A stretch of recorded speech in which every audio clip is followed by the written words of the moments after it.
اعوذ باللہ من الشیطان الرجیم بسم اللہ الرحمن الرحیم رب اشرح لی صدری ویسر لی امری واحلل عقدۃ من لسانی یفقہوا قولی۔ ریاض الصالحین دوسرا حصہ۔ صبح اور شام اللہ کا ذکر کرنے کا بیان۔ اللہ تعالیٰ فرماتے ہیں، اپنے رب کو اپنے جی میں یاد کرو، گڑ گڑاتے اور ڈرتے ہوئے، نہ کہ اونچی آواز سے صبح اور شام، اور غفلت کرنے والوں میں سے نہ ہو جاؤ۔ سورہ اعراف آیت 205۔ اللہ تعالیٰ فرماتے ہیں، اور اپنے رب کی خوبیوں کے ساتھ پاکیزگی بیان کرو سورج کے نکلنے اور ڈوبنے سے پہلے۔ سورہ طٰہٰ 130۔ اللہ تعالیٰ فرماتے ہیں، صبح اور شام اپنے رب کی تعریف کے ساتھ اس کی تسبیح بیان کرو۔ سورہ غافر آیت نمبر 55۔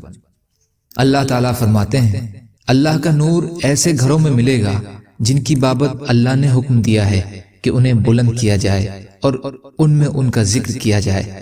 وہ اس میں صبح اور شام اللہ کی تسبیح کرتے ہیں۔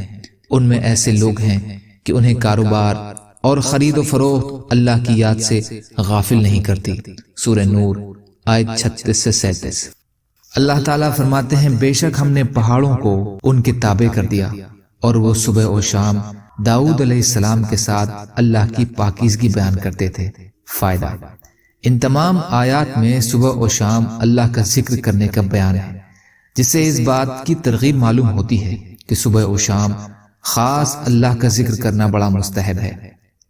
حضرت ابو ہریرہ رضی اللہ تعالیٰ عنہ روایت کرتے ہیں کہ رسول اللہ صلی اللہ علیہ وسلم نے فرمایا، جو شخص صبح اور شام سبحان اللہ و بحمدہ 100 بار پڑھے، قیامت والے دن اس سے افضل کوئی شخص نہیں ہوگا مگر وہ شخص جس نے اس کے جیسے یا اس سے زیادہ یہ کلمات کہیں۔ مسلم شریف۔ انہی راوی سے روایت ہے کہ ایک شخص رسول کریم صلی اللہ علیہ وسلم کی خدمت میں حاضر ہوا اور عرض کیا، مجھے پچھلی رات بچھو کے کاٹنے سے کس قدر تکلیف پہنچی۔ تکلیف کی سختی کو تعجب کے طور پر بیان کیا۔ آپ نے فرمایا، اگر تو شام کے وقت یہ پڑھ لیتا، اعوذ بکلمات اللہ التامات من شر ما خلق، تو بچھو تجھے نقصان نہ پہنچاتا۔ مسلم شریف۔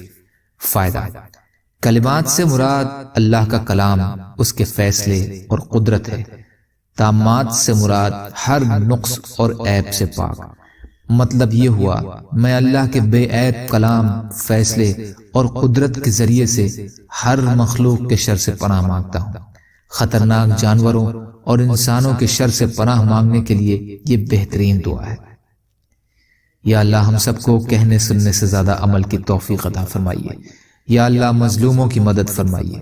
ہم سب کو اپنی استطاعت کے بقدر اپنا حق ادا کرنے والا بنائیے۔ یا اللہ رحم کا، کرم کا، عافیت کا، درگزر کا معاملہ فرمائیے۔ سچی توبہ کی توفیق عطا فرما دیجئے۔ سبحان اللہ و بحمدہ، سبحانک اللہم و بحمدک، اشہد ان لا الہ الا انت، استغفرک و اتوب الیک۔ سبحان ربک رب العزت عما یصفون وسلام علی المرسلین والحمد للہ رب العالمین برحمتک یا ارحم الراحمین۔ لا الہ الا اللہ محمد رسول اللہ، والسلام علیکم۔